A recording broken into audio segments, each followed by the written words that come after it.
Donc je me présente, David Hercher, exploitant agricole en Alsace, à côté de Colmar, en centre-Alsace, en tant que producteur de viande et de grandes cultures.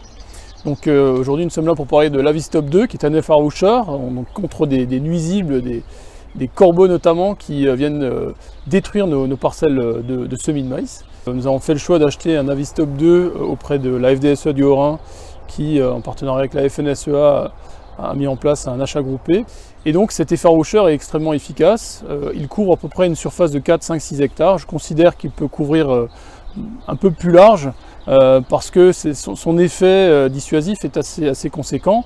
Alors comment il fonctionne? Il y a un mât de 5 mètres, il y a un leurre qui est envoyé en l'air en même temps qu'a lieu la détonation.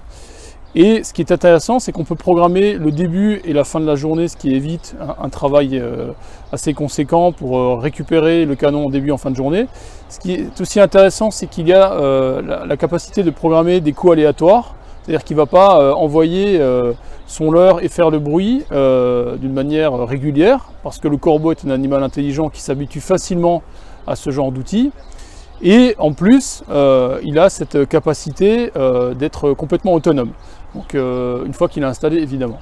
Sur notre exploitation, on a considéré qu'au vu de l'investissement qui est certes important, mais largement rentable, du fait du moins de stress à courir sans cesse autour de ces parcelles, à faire du bruit, à faire des tours de voiture, enfin ce que les éleveurs ou en tout cas les producteurs de maïs connaissent.